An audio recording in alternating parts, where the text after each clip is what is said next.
And if you haven't met us before, we are a nonprofit that works to basically integrate health services into education. And we have a really big focus on youth adult partnership, youth engagement work. And so we've been working with SOCAC and with the SOCAC Youth Council to create a youth engagement plan and to talk to all of you and make recommendations. And so we'll be sharing a little bit more about that in a bit. I'm going to pass it over to Patti to introduce herself. Hi, everyone. Need to.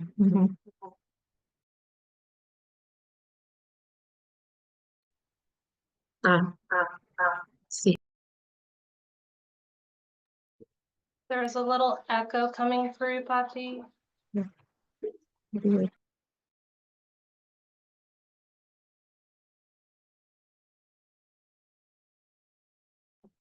was destined to happen to one of us. I love a virtual call. We're on Yes. location, so apologies.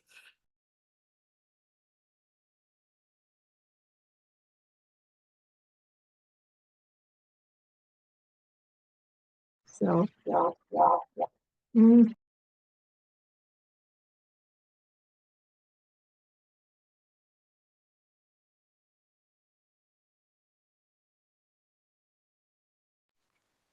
don't know. Maureen might have to present by herself.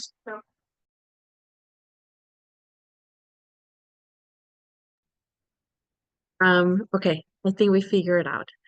Okay, well, good afternoon, everyone. My name is Patti Zavala, like Maureen said.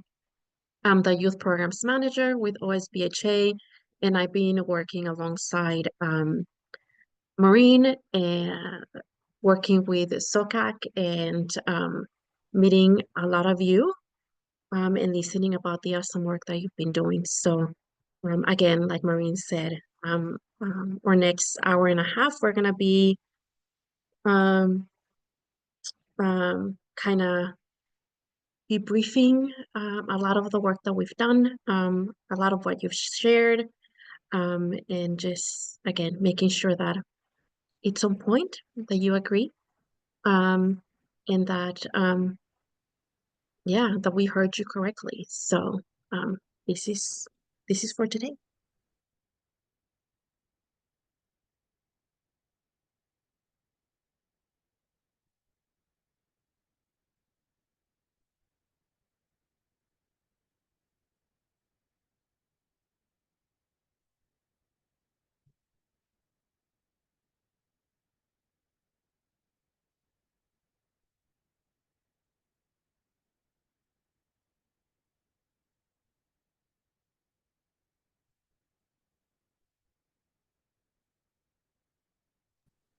We cannot hear you, Maureen, if you were talking to us.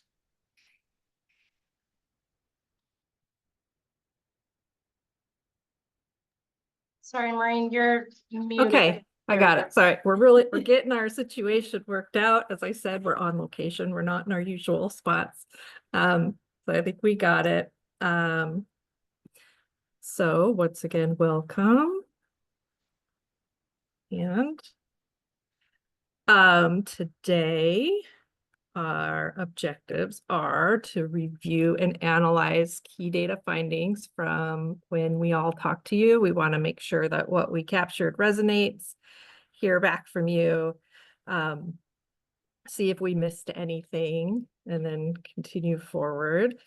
We want to talk about strengthening partnership and recruitment strategies, so explore some best practices for recruiting, sustaining, and engaging youth participants, thinking about different potential partners and building effective collaboration. And then we wanted to give you some like very nitty-gritty, concrete facilitation and social media strategies for youth advisory councils. And then last but not least, introduce you to the Youth Adult Partnership rubric to assess the quality of youth engagement and Youth Adult Partnership. And we heard from folks, you don't need a Youth Adult Partnership 101. We're trying not to do that, but we're trying to do a mix of different strategies. Some may apply more to you than others and vice versa for other folks, but we hope that there are some nuggets in here that could be helpful.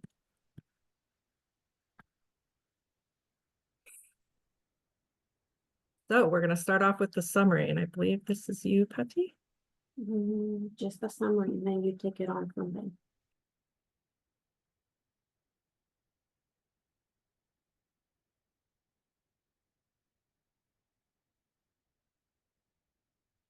Still me. Okay, so we met with 7 system of care coordinators from different parts of the state, and what we heard were we did hear some consistent themes across each of you, with people new and who have been around for a while. So this is what we're sharing. So the strengths that we heard about and observed are that you do have dedicated staff and you have some creative local approaches. Some examples were Wavy. There's a gender affirming care project that somebody talked about. So you are using your limited capacity in the best ways that you can figure out. You are making strong use of peer support and youth lived experience in the ways that you're interacting with youth or the partners that you're interacting with. You're working hard to be flexible and culturally responsive in the ways that you are working on engagement. And there is an emphasis on authentic youth voice as a core value.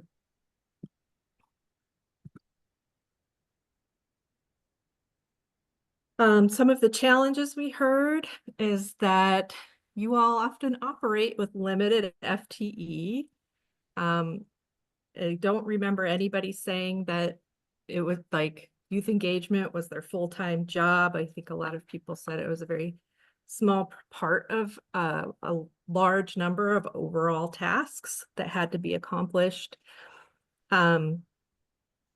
And that there are inconsistent or unclear expectations across the different systems that you are working with or a part of. So OHA, SOCAC, and CCOs in particular came up.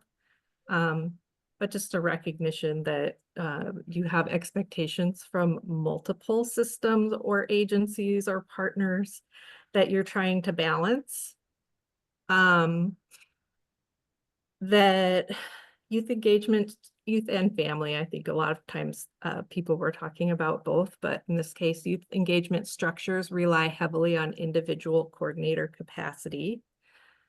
And that there are some burnout and morale issues due to misalignment and lack of recognition. And if folks have questions as we go, you can speak up, and I will also pause in a moment. Some of the barriers to youth engagement that came up were meeting times happening during the day, which were for adults, but not youth. Transportation issues, particularly when some of y'all have multiple kind of wide regions that you're working with. You're not just in one community, you're working across a lot of communities. And then there's also digital access limits for some folks. Not everybody has access. We heard that there's no, whoops, very happy. No centralized system for tracking or reporting youth input to SOCAC. The SOCAC, the local system of care youth, and the SOCAC Youth Council are completely disconnected, and some of the youth council stuff isn't always potentially making it up to SOCAC. In general, there are some disconnected systems and a lack of shared data collection. And And then insufficient and inflexible funding limits for stipends and materials. I'm gonna pause there now and see, I'm gonna open the chat because I can't see it right now. Wavy, we are the voices of youth, our youth system of care folks in Lane County. How does that resonate with folks? Did we miss anything? Or does anything sound wrong? Like, that's not true. I don't know what you're talking about.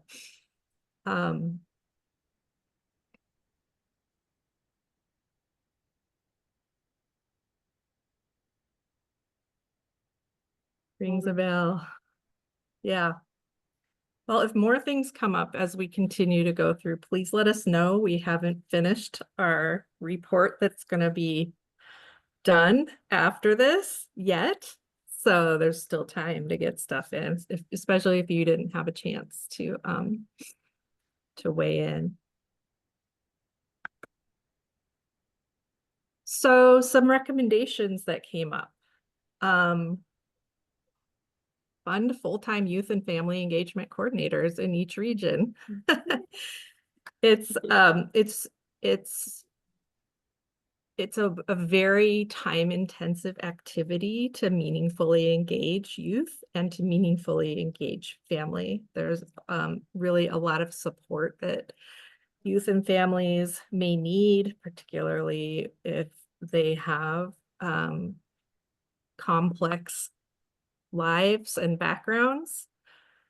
And so it's a little bit different than like running a club, for example, like a school club where that's a few hours a week. You don't have to do quite as much work, but working in true partnership with youth and families is really time intensive.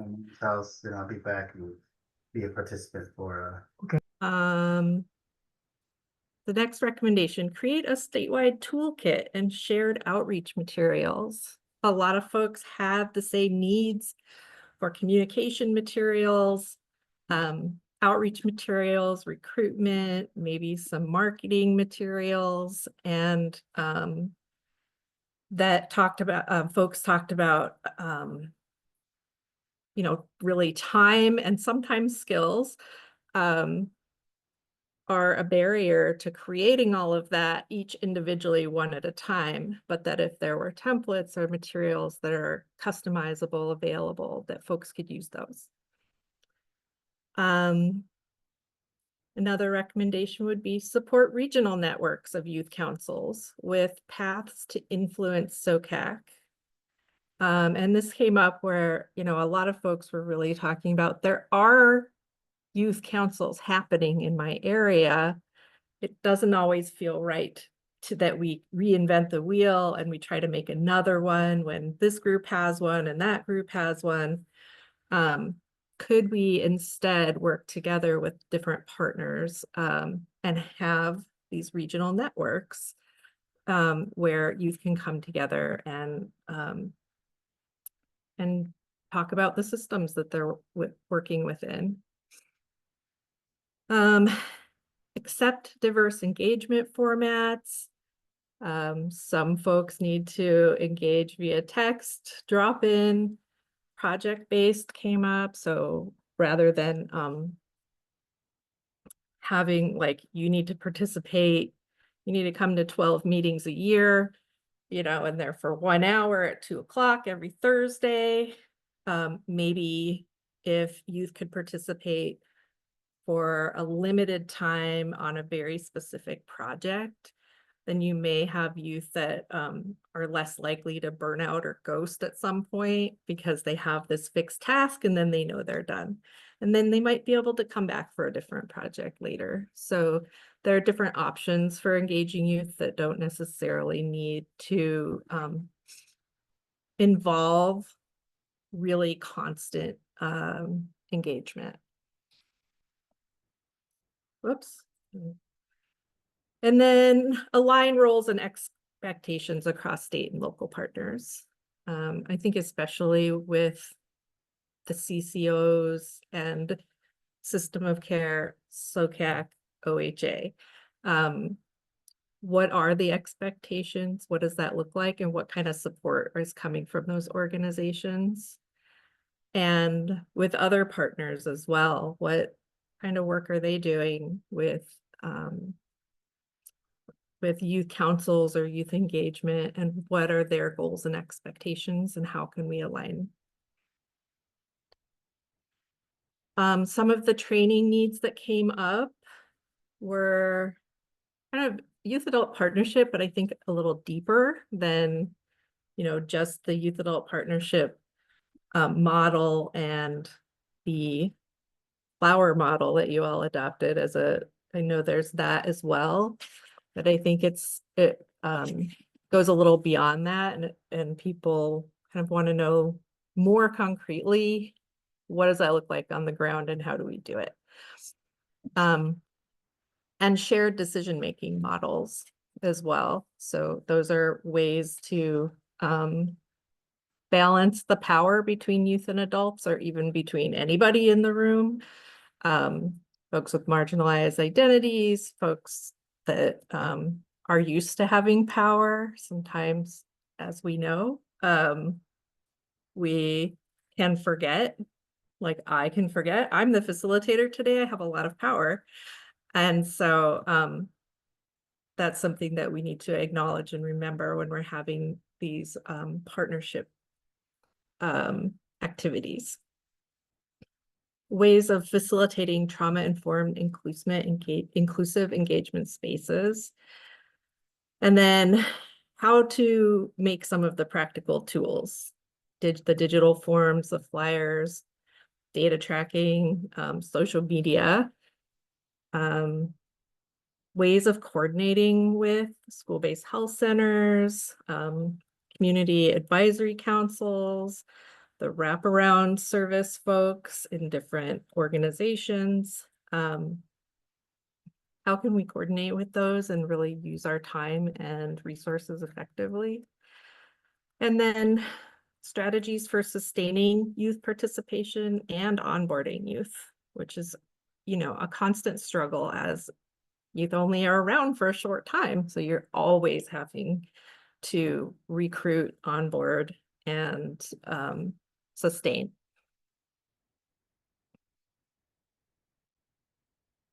Okay, that was the results of our conversations with you all. I'll leave a little time for check-in again. See if there's anything. Oh, I see Chris says they'll have a full-time youth engagement specialist in the next few weeks. That will be a fantastic model or demonstration, I guess, for folks. I think that would be really amazing. Selby. I just had a clarification question. 2 of your slides said something about data, and that could mean like 50 different things to me. Yeah. And so I guess, could you clarify, like on your previous slide, you had something about data tracking, and then like 3 slides before that, you had something about, yeah, so here you have a practical tool, data tracking, and then there was a previous slide. Mm-hmm.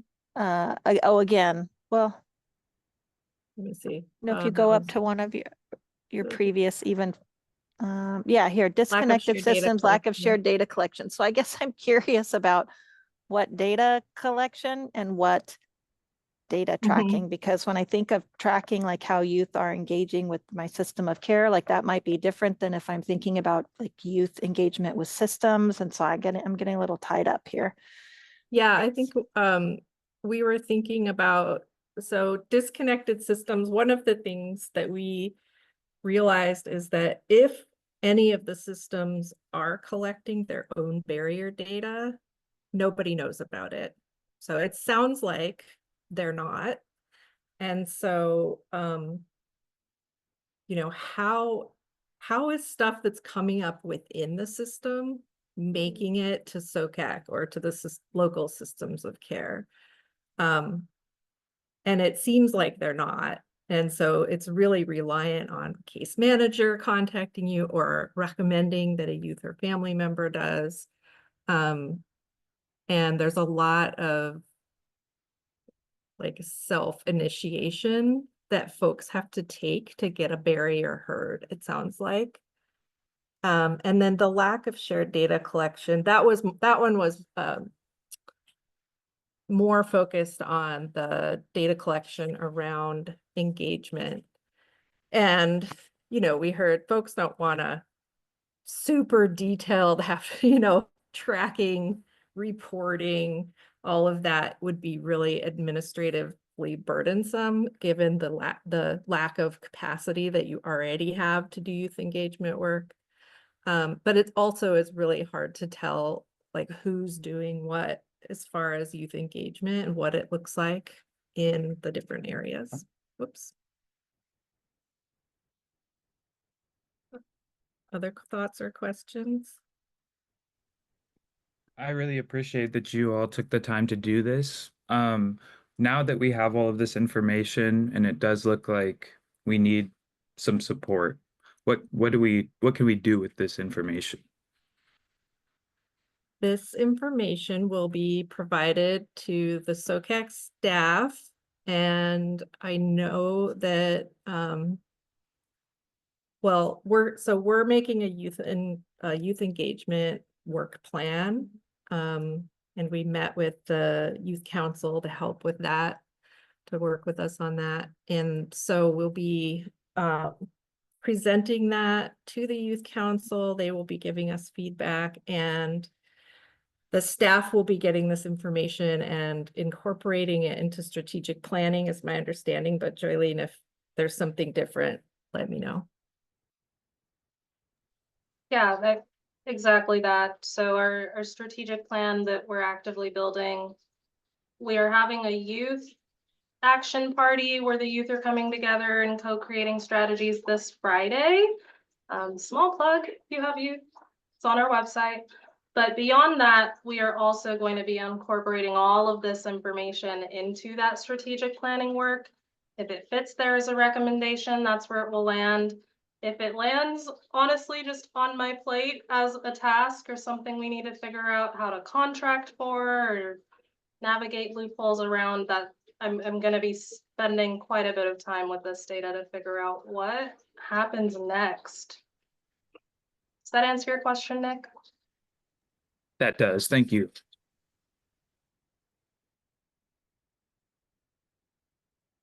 Other thoughts or questions before we move on? We had to have missed something. You're free to share that. I know you have a lot going on, so if you want to share, if you want to share, let us know. I barely touched this computer and it flies forward. So sorry, I'm going back and forth on the slides. Hey, Maureen, this is Yeah. Christy. Did at any point coordinators and partners raise comment or suggestion about use of the system of care grant that SOCAC provides? I mean, I think as was noted, the scope and clarity across OHA and the System of Care Advisory Council in terms of the support we provide these local regions is a little bit confusing, but SOCAC does provide those grants, and we do in fact require that some of that money go towards youth and family engagement. So I guess I just see when like there's a recommendation around dedicated FTE and anyways, yeah, just wondering if there was any recommendation specific to the grant and how that could be used to support some of these recommendations. I mean, I think that the biggest one that we heard is that it's just not enough funding to again, it would depend on the level of expectation and the clarity around that. And then I mean, my recommendation would be the funding is tied to that expectation, and so there needs to be some thinking and conversation about what that expectation really is and how does the funding tie to it. I did hear that people are using that funding for stipends and for staffing, but we didn't delve too deeply into the grant.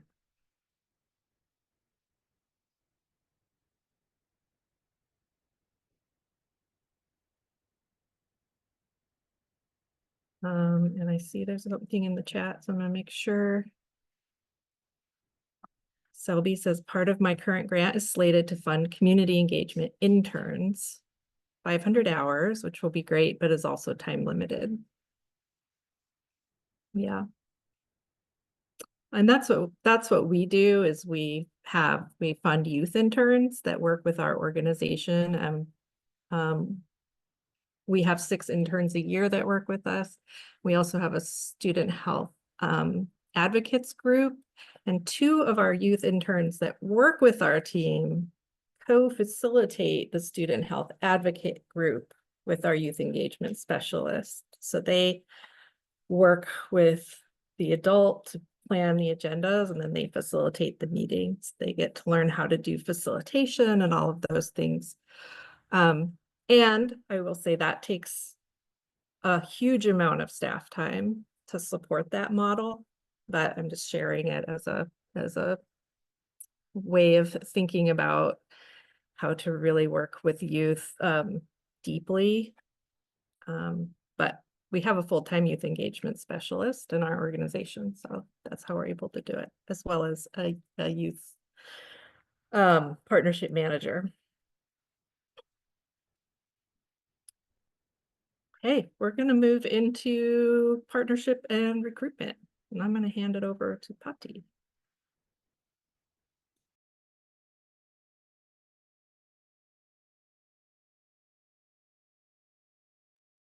Okay.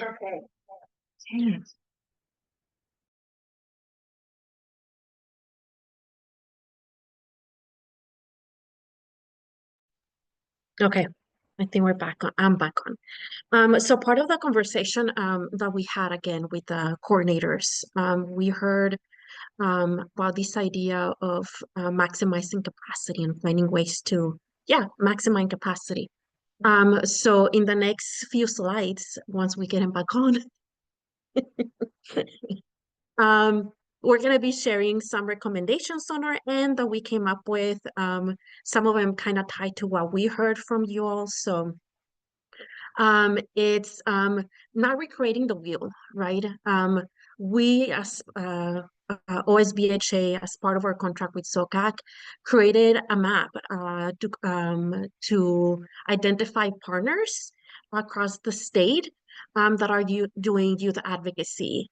So utilize this map really to identify which partners are closer to you and are doing the work that aligns with your work, to have them lead the work in youth engagement, right? Are you gonna go back to the slide? Yeah, I just wanted to show them a little bit. So this is the map again, and we can share with all of you. You will have access to the slides, and that information will be there. So again, identify partners with similar goals and or requirements to see if you can combine funding and capacity. In 2026, all SBHCs are going to be required to do youth engagement because that's already next year. A lot of them have already started doing a lot of the work. So again, partner with your local SBHCs and create that, again, partnership. Also, schools have community engagement requirements. Thank you, Maureen. SBHCs are school-based health centers. So again, schools have community engagements requirements that include youth. So it's about talking with your school districts and figuring out what exactly those requirements are and how you can align and work alongside them. And then districts or educational service districts have also staff that do community engagement as part of their job. So the key wordings that you want to look for, it's equity, student services, community partnerships, councils, McKinney-Vento, which is federal funding that supports homeless youth. And that it's within the school. It is for them to engage with youth that are facing houselessness, to engage them with school, make sure that they stay in school and engage with school. So again, and then systems partners may already have funds or offer in-kind support for stipends, events, communication, and tools. That's how we get some of our funding for or a conference. It's people support youth to attend our conferences and our advocacy day. So they're not necessarily giving us the money, but they are supporting youth. So making sure that you have those connections and establishing those partnerships. And then establish and support regional networks of youth councils with options for cross-country collaboration. Again, there are, and an annual regional youth summit would attract participants. So again, there are already a lot of communities and organizations that are doing youth summits. So it's just you identifying who it's doing what when, and then see how you can tag along and how they can either add the questions that you're asking youth to their surveys, etc. So you have, again, so you don't have to recreate the wheel. Youth engagement is happening within your community. You just have to figure it out who is doing work. And then when it comes to recruitment, I'm getting distracted by that chat, but I'm not gonna. So okay, so we're gonna go on to the next slide. So again, when it comes to recruitment, next slide.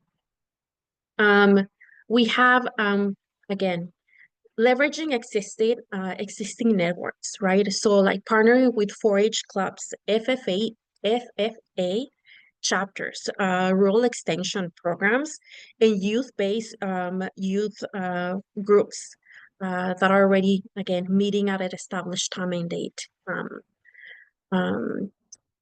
Create a flexible mobile engagement. I think briefly Maureen touched about this as she was talking about the findings. By use of rotating youth engagement van or pop-up table on weekend events or weekend farmer markets, community centers, etc. And then create those school and clinic partnerships. Again, school-based health centers are great because most youth at some point or another are gonna be going there. So once they can create some sort of warm handoff when it comes to youth for check-ins and or to hear about the opportunities that you're offering within the work of SOCAC or the local SOC system. And then create a digital outreach with rural tech in mind. So prioritize text-based initiations and reminder chains over high bandwidth apps, right? I think it's easier to navigate a lot of the times, and it works. It works. Incentivize early involvement and offer modest stipends, gift cards. I think one of the things that we've known that works is that youth a lot of the times aren't there for the money. They are there for the work. So if you know how to tell and sell the work that they're gonna be doing, that they're really sold on the idea that they're gonna be creating change and the opportunity is going to be there, they will show up. So maybe that incentivize needs to be like, a good, sure, money always helps, but the opportunity for them to be involved. Allow for multiple engagement models. So again, virtual text, based project, drop-in models, etc. Connect to professional and career pathways. I think this one has been great for a lot of our interns because we're constantly giving them the opportunity to, again, connect with other professionals within the area, right? And network within or systems that we've created, and attending meetings, and just, again, making sure that there's a greater opportunity for them to engage within the work. And again, invite and create high-stake opportunities. Those are, promoting internships, again, within the work, but also do titles that are resume ready and that are nice to look at, you know. For a lot of the youth, this is going to be an opportunity that it highlights the work that they're doing. So, and then share the long-term impact of the work, whether it's, at a conference or via flyers, and but just what it is, the impact that the work is having within your work. It's going to be very, very important in keeping them engaged. Next slide. And on the next one, so we continue with recruitment. Leverage social and digital channels. Youth know how to use those. They understand social media. So let that be your BFF and recruit and engaging with youth.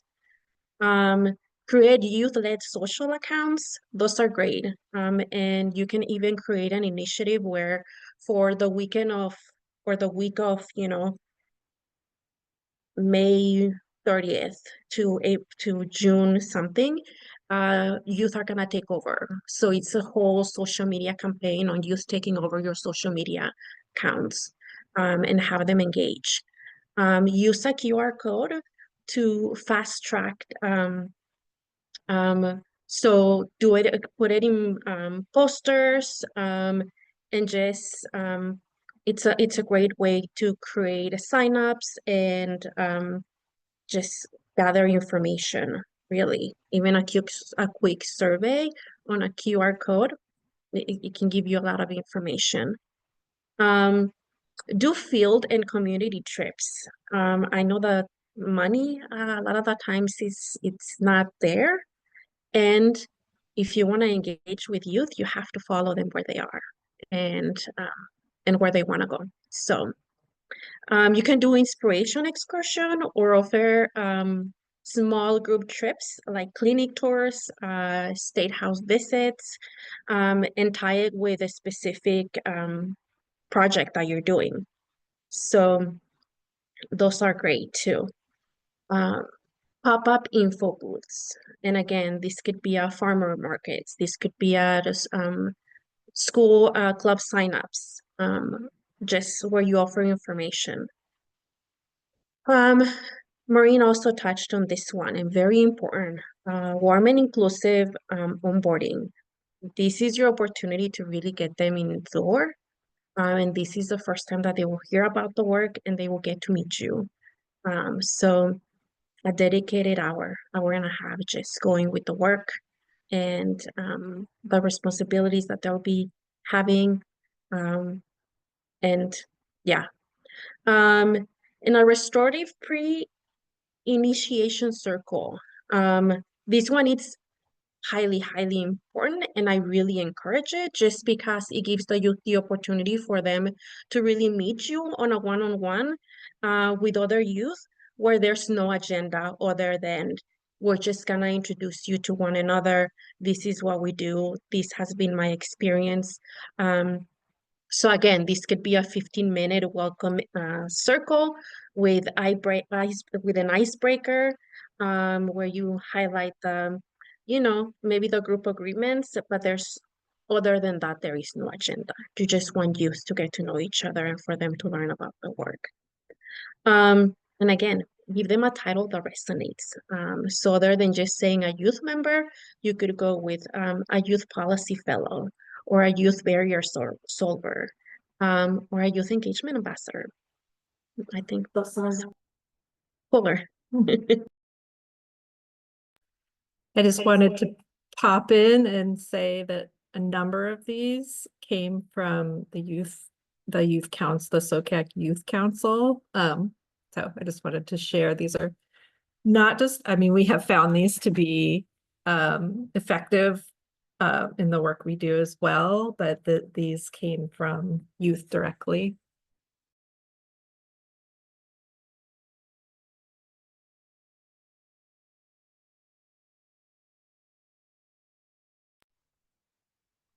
Are there questions or comments before I continue?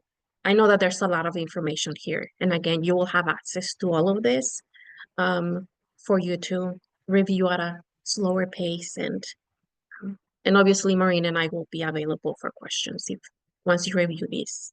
Does that make sense to you? Yeah. Okay. So when it comes to retention and ongoing engagement, again, giving real leadership and ownership of the work and the opportunities for youth. So create youth-led agenda and co-facilitation. And create a budget for youth initiatives.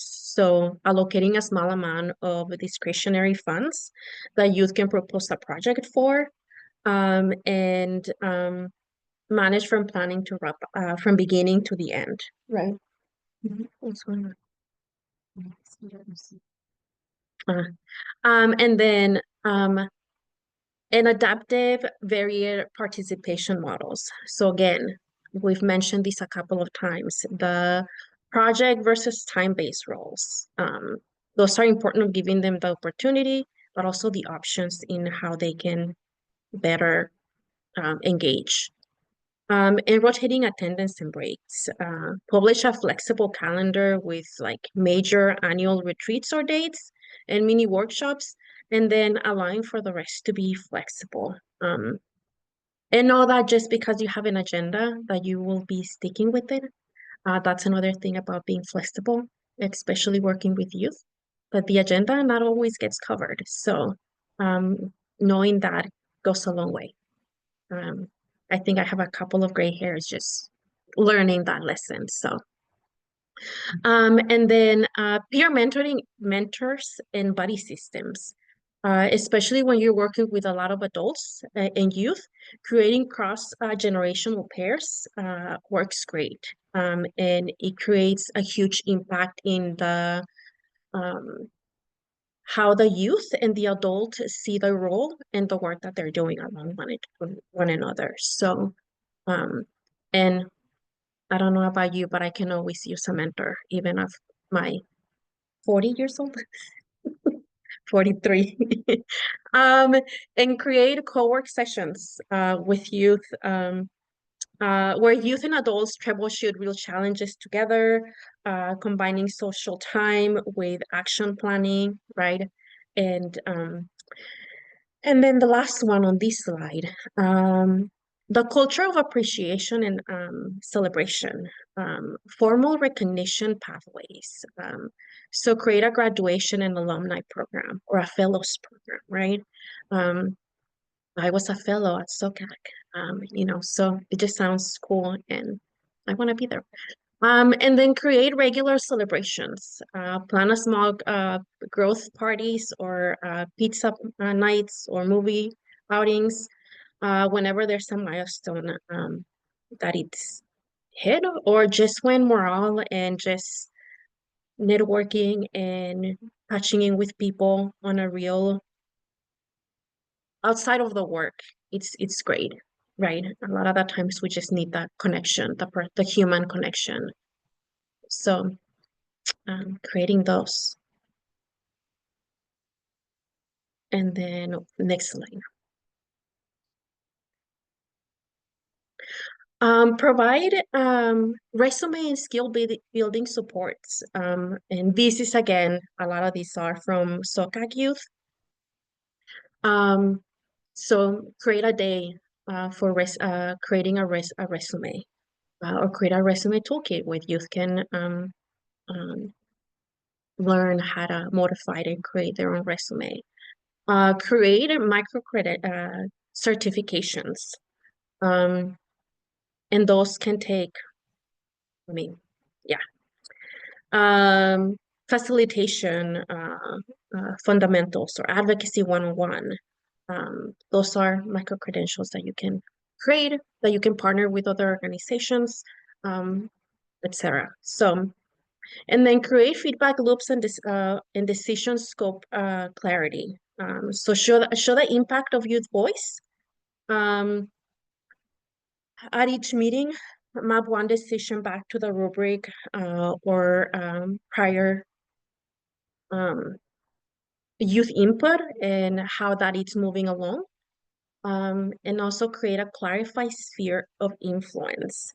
Publish a simple chart. So you decide kind of meeting formats, project topics, outreach messaging, etc. And then logistic and access support. So what are the transportation solutions with local transits, a ride program or a ride share program, offer gas cards, etc. And same with tech equity, provide loaner hotspots. I just learned that there's a thing of like phone cards, but are for hotspot cards. So I don't know how those work yet. I'm looking into it, but I think it's pretty neat. So that youth can reliably show up to meetings, right? So, okay, And I want to add about, I mean, I want to really emphasize the decision scope clarity. I know we've all felt this way where we've been invited to give input and we're like, are they really going to listen to us? Think about the difference between a steering committee and an advisory committee. Like, am I giving input and you get to decide whether or not to take it, or am I influencing the decision? And it's okay if they can't be the ones making the decision, but just be really clear about it. Otherwise, people may end up being frustrated. I'm sure we've all experienced that as adults too.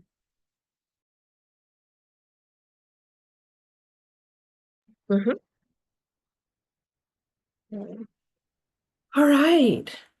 Why don't we take just a minute here to stretch, like just, I don't know if you're gonna be able to see me because of my background, but like reach your hands over your heads, take a breath, stretch, look around so your neck isn't frozen at the end of the day. We're doing a lot of talking at you, so also feel free again to interrupt at any time. We're totally open to that. And does anyone have any thoughts they want to share before we move on?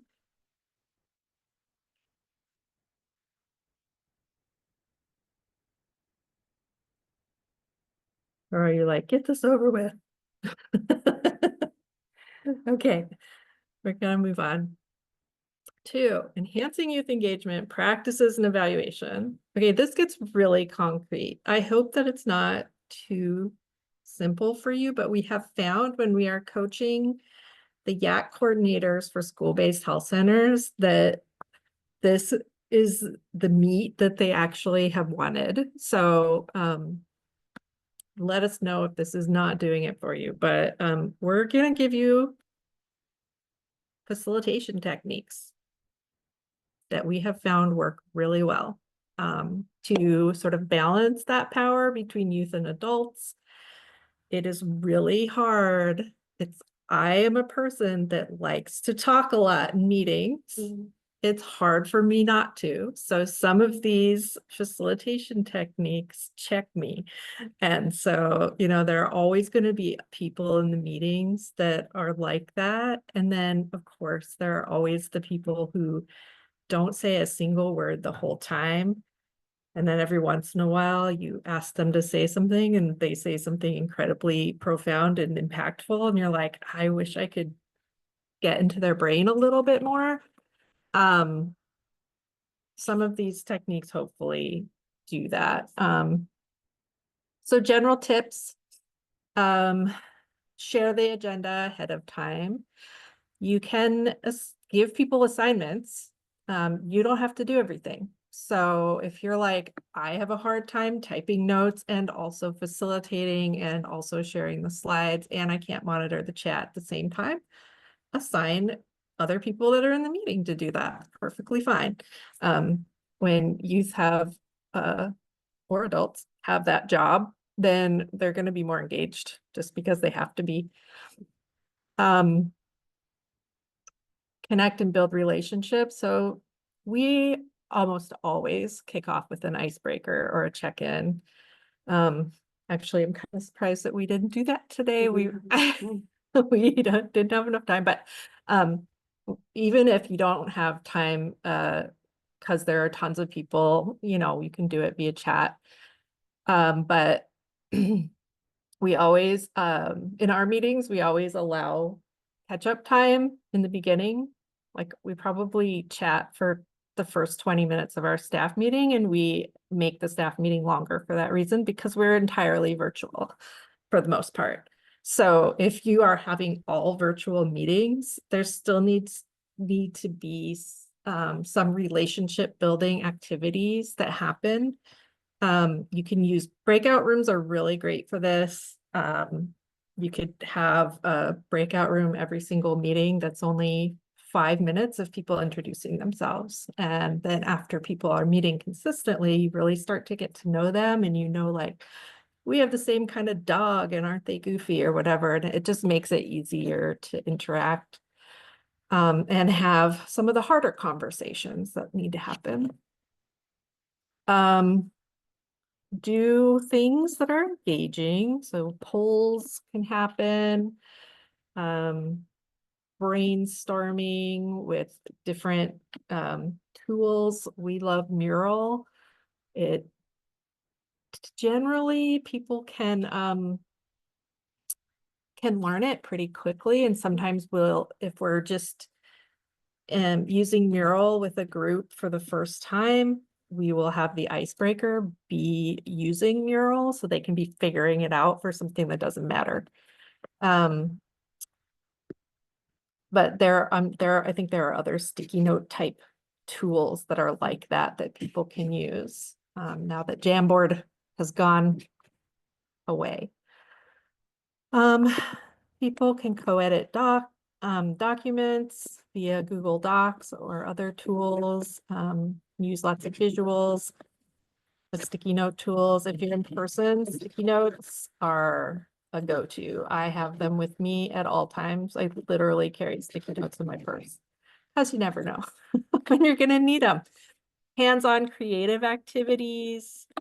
You can create, you know, we created a shared poem at our meeting with the youth council that was, I loved it, the way it turned out, where everybody just wrote a sentence or two in response to a shared prompt.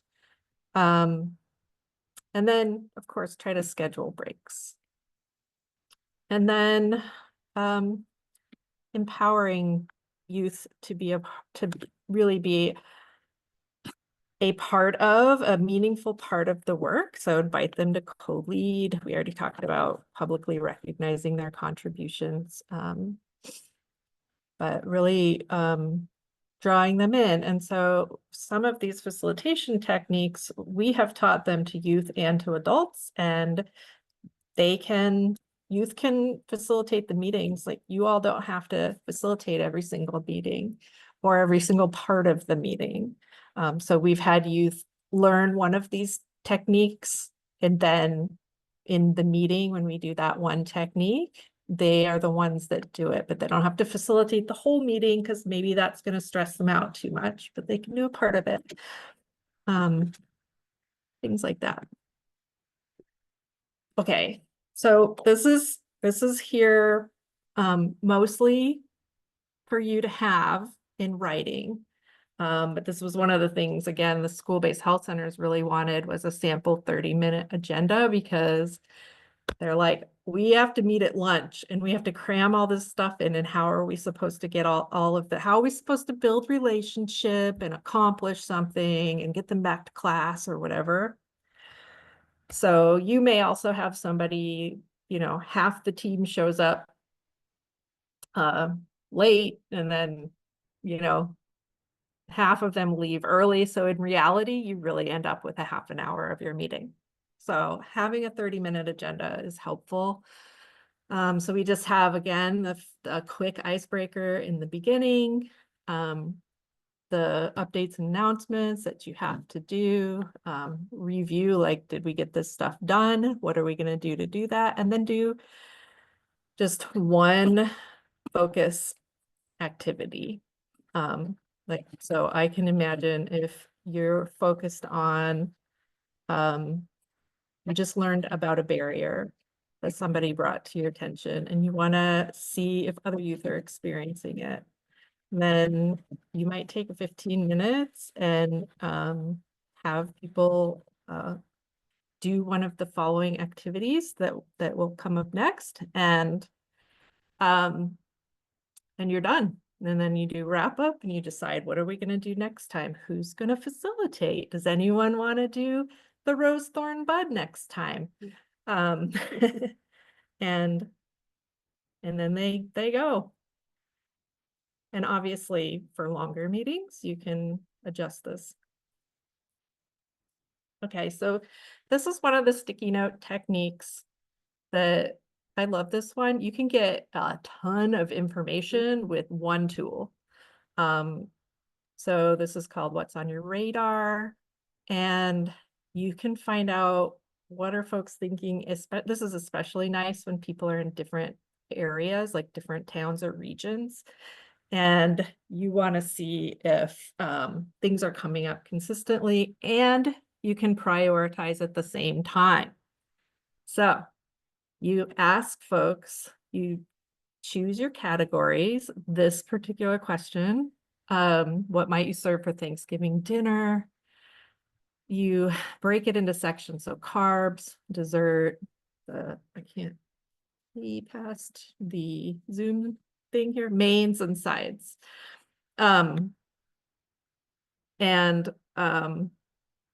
You just ask people to put, like, what should we have?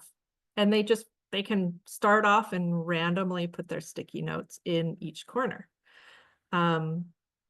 So for carbs, they have dinner rolls, mashed potatoes, and stuffing. Maybe they all put them in the outer ring. Well, as a group now, you can be like, okay, we have these three things. Do we want them all? What's our priority? We're going to put one priority and one priority only in the center circle. And then our secondary priority is going to be in the second circle. And then if we still want another one, we can put it in the third circle, but it's not the end of the world if we don't prioritize that first. And you do this together. So people are agreeing in that quadrant.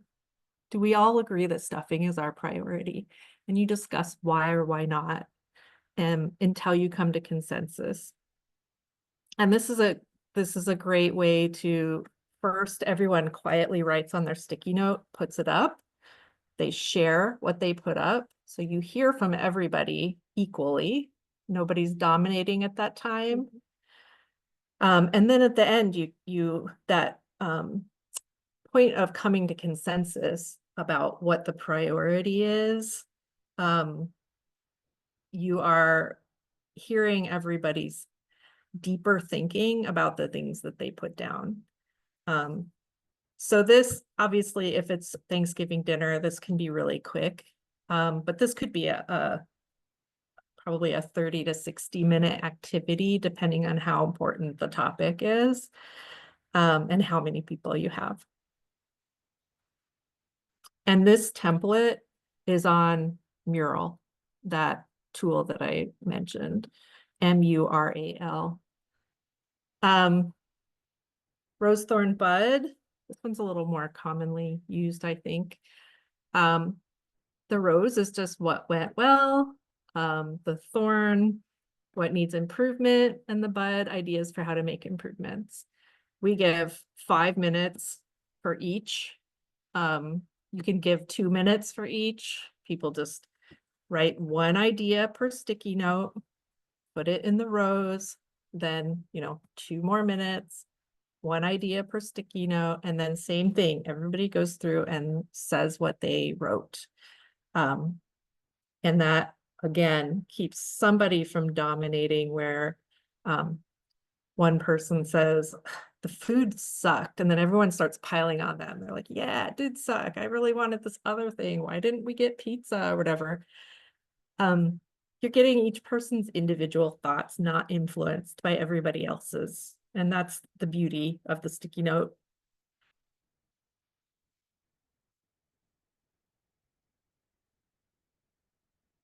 I'm going to pause and read the chat here. There's a couple people reading. Okay.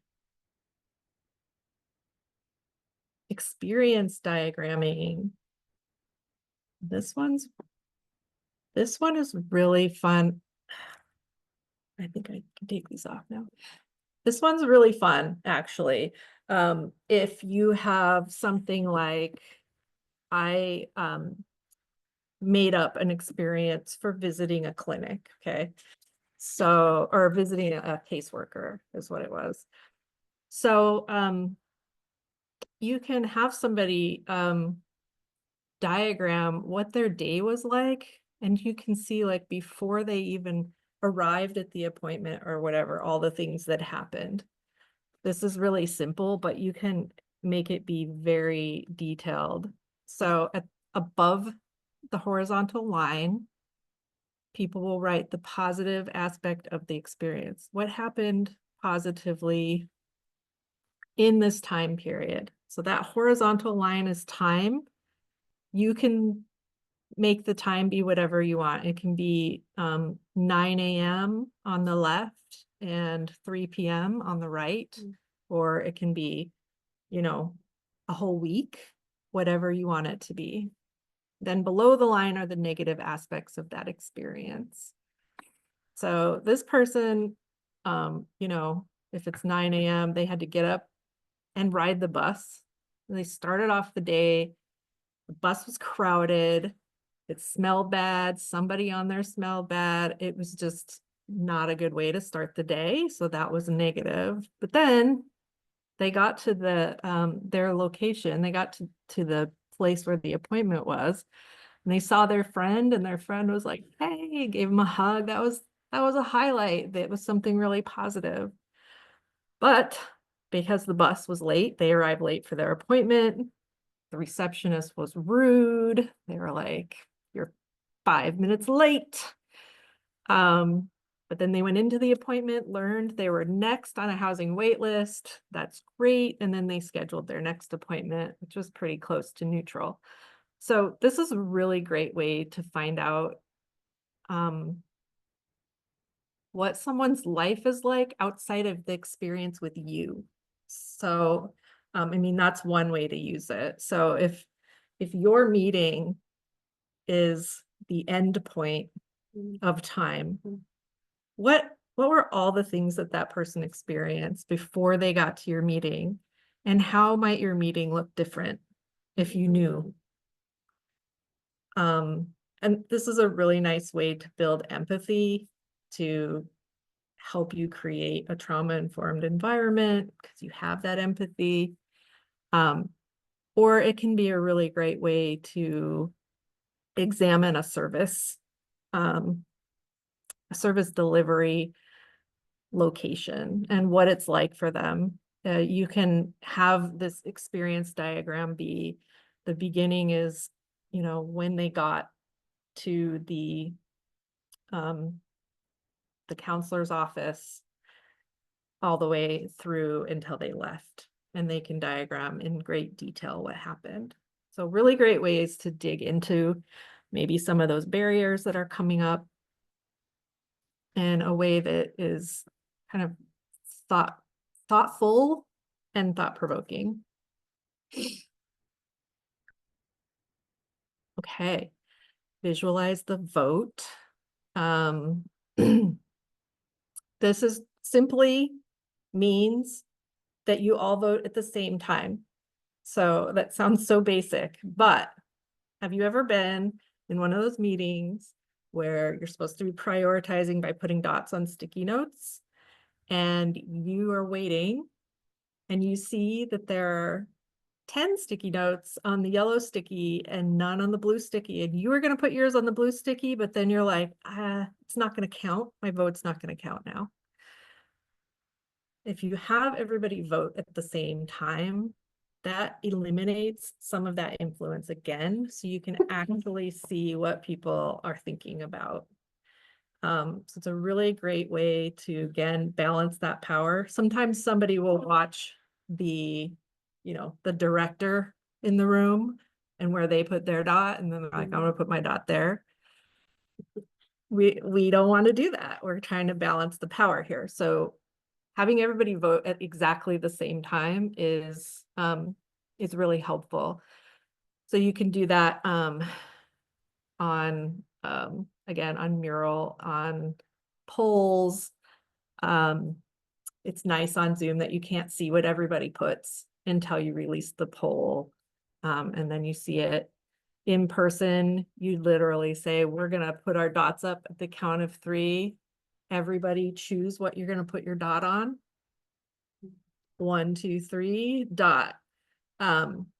It's that much detail of really we're doing it at the same time.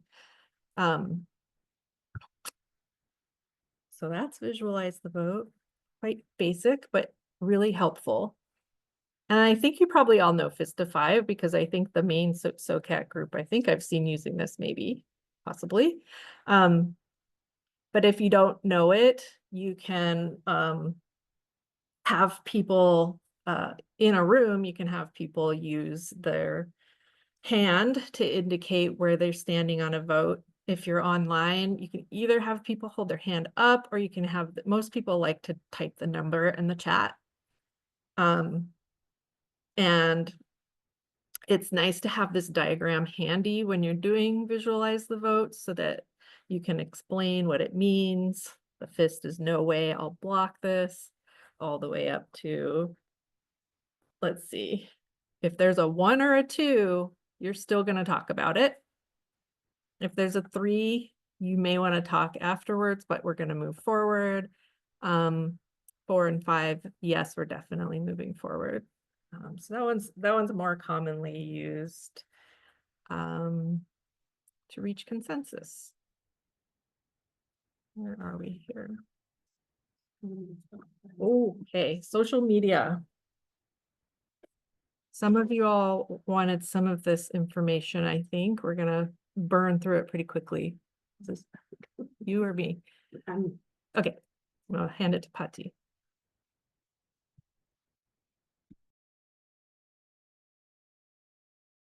Minutes left too. Yep. Okay.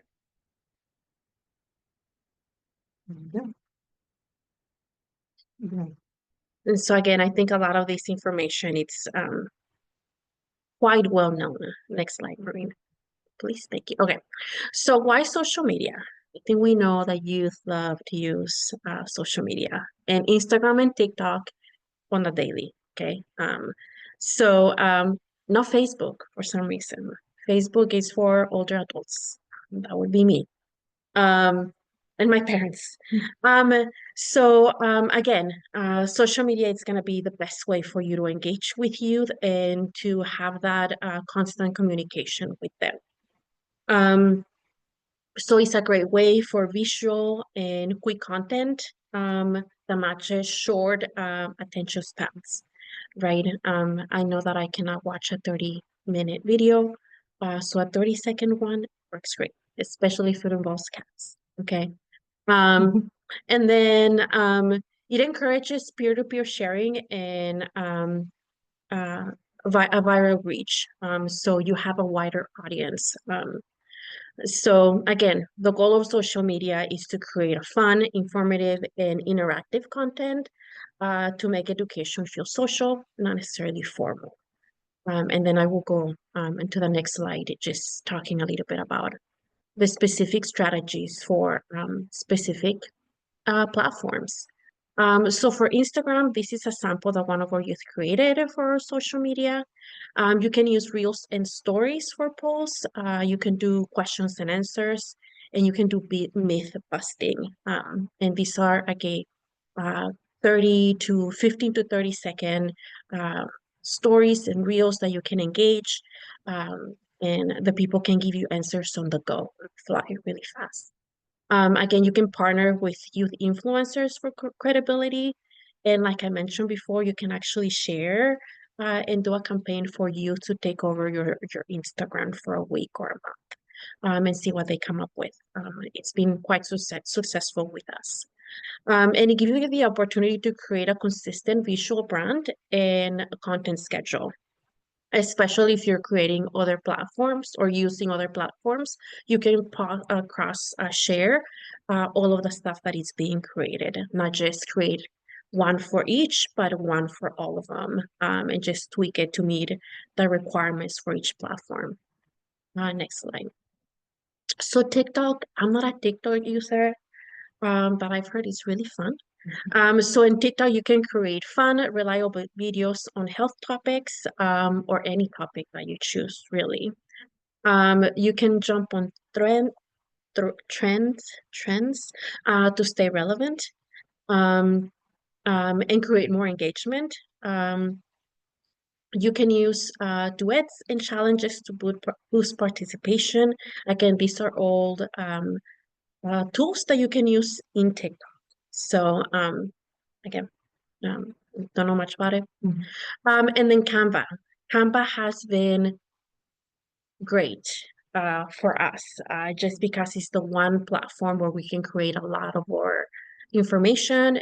We can create like a brand with our colors and whatnot, and then that allows us to create all of the information using our brand's colors and fonts and little images and whatnot. So Canva, it's great to do it all. So again, you can, and you have access to a lot of templates. So that's great. So in Canva, you can design bold, Gen Z friendly infographics. You can share ready-made templates for youth-led campaigns. And you can turn facts into shareable bite-sized visuals. And again, there are all sorts of templates for all sorts of things, from PowerPoints to TikTok Reels to Instagram posts to everything that you can think of, you can do in Canva. And there's template for that.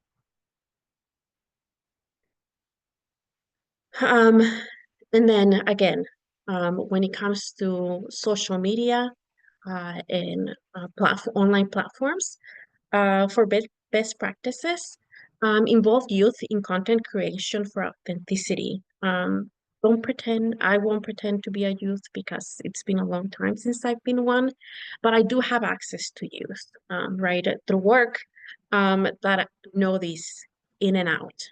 So again, let them take over with a little bit of supervision and some guidelines of what they can and cannot share. They'll do great for your social media platforms.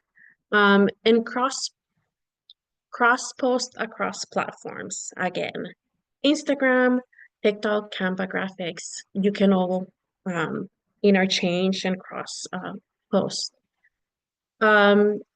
Include CTAs, tag a friend, comment your view, just to create that engagement and a one-on-one interaction with folks and youth. Bonus points if you use humor and music to break down the serious topics. Music, it's always a good one. Remember to keep it short, visual, and emotionally relatable. And track engagement and adapt based on feedback. So again, if you do posts or polls, what are the things that are giving you the most engagement and what are the ones that are just being, skipped? And then stick with the ones that are working and create more. And that's for Marina. One last thing on social media, also not my area of expertise because I'm too old, but our youth interns are amazing, and that back to that, like, the focused task, right? Where you might bring in youth for just one project. So I'll talk about our social media. Last year, we had a youth intern only for the summer. And she worked with our youth engagement specialist to make our social media calendar for the school year. That was her project. Then she was done.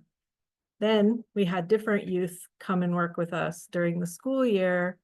And because we had our social media calendar, and it had, like, you know, mental health awareness month, someone got to make mental health awareness images like Patty just showed examples of, and that was their project. So that can be a way of engaging youth in social media, not letting anything willy-nilly go up on your social media, so it's going to be crazy, but they also get to you know, they get to be creative and make the content. Okay, 10 minutes.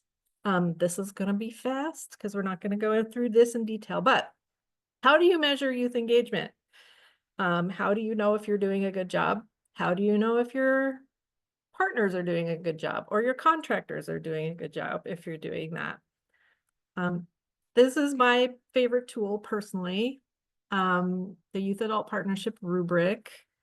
There are a number of good things about it. It's a professional development and evaluation tool specifically for youth settings. It comes from the Michigan State University.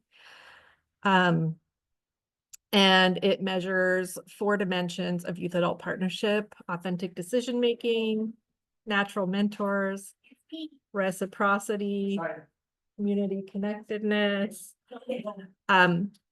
It includes specific indicators ranked on a 1 to 5 scale, and it's applicable for self-assessment, formative or summative evaluation. Here's the link, which I know you can't click on right now, but once you go there, if you fill it out online, the data actually gets submitted to the University of Michigan. That's part of a research study. So I just think that's fun and cool, that you get to be part of a study without, you know, your name on it or anything. These are the dimensions, and this is the total of them. So it's not huge, it's not overwhelming, and it helps you to measure these pieces. This is dimension 1, authentic decision-making. You can use this. The way that I like to use this is I like to have the adults and the youth both take it that have been working together. You both take it, you all take it on your own, and then you bring the results together and you say the adults said this and the youth said this, and you compare and you see where you align and where you didn't align. And then overall, you see, like, where do we need to improve?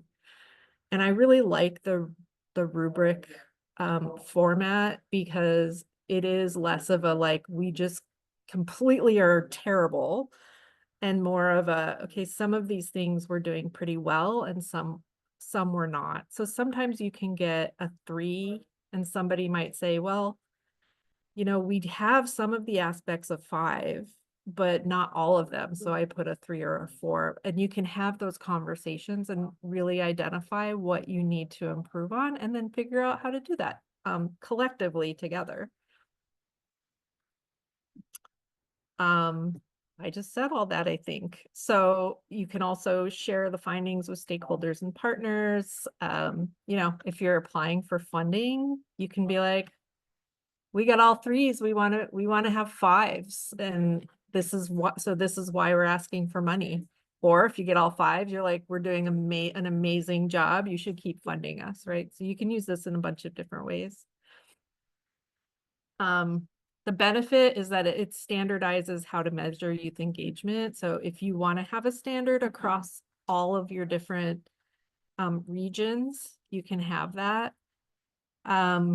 And it can just empower you yourself. I mean, you could even take it yourself alone and just to help you think through what am I doing? Am I doing this or am I not as the adult facilitator?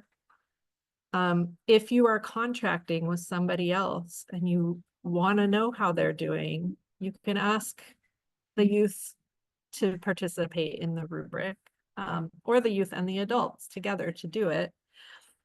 And it supports data-driven decision-making. Okay, so we have 8 minutes left. And this is question time. We just threw a lot of information at you. I hope you got some nuggets that you can take from this, but want to see if there are any questions or thoughts or comments. Christy, I will drop a link to this tool. I'm going to stop sharing so I can do that. Oh, somebody just did. Thank you.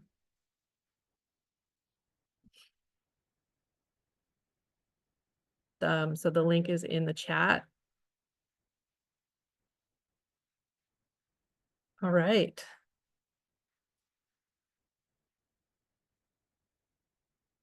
Thoughts, questions?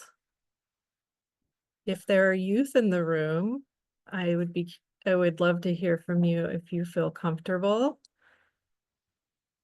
But only if you feel comfortable. See if we missed anything. If there are adults that feel like we missed anything, again, please let us know.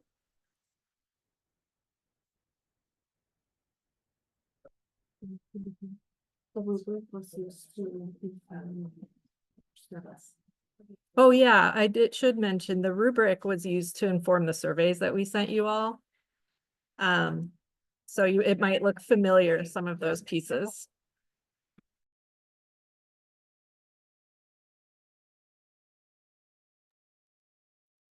Okay, well, if there are no questions or thoughts, we appreciate, okay.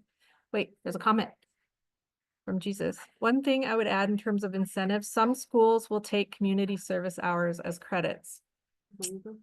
That is an excellent example.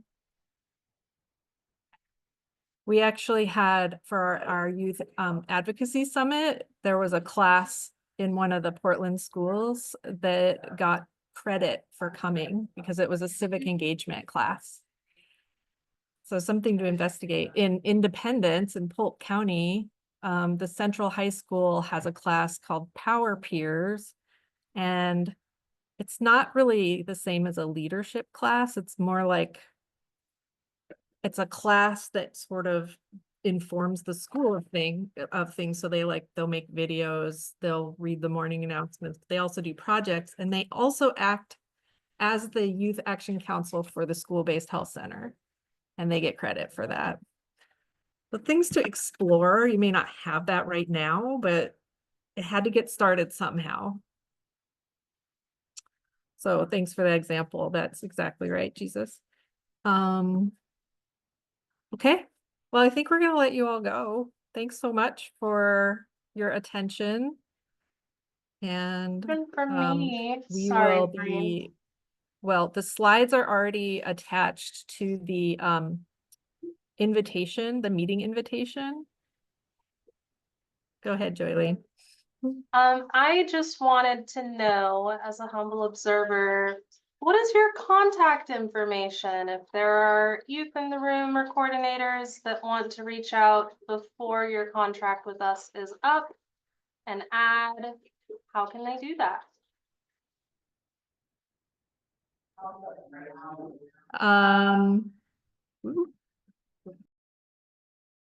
Okay,